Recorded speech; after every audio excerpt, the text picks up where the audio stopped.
So, hi, I'm Lanoguard here again. We're just at a local garage, just having a look at some normal cars. This car, this gives an example, this is 2 years old, and the one next to it is 12 years old, just by coincidence. So very similar cars.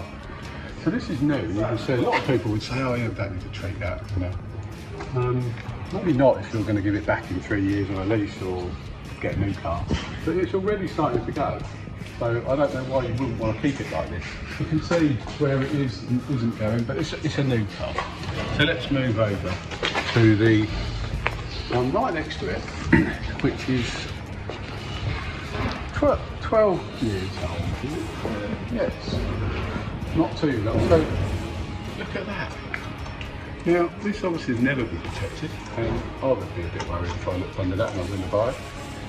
Just going over it, you know, why would you not want to keep it like the other one? I don't get why you wouldn't, unless of course you genuinely know you don't care. But then it keeps the resale value as well. Why would you not want to keep the resale value?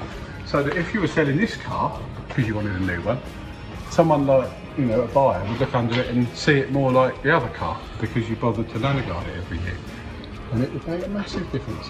But anyway, all is not lost with this one, because a good close-up jet wash, get rid of any loose flake and then start Lanoguarding it from now. I don't see why you wouldn't want to protect the new one and keep it so that it doesn't end up looking like this.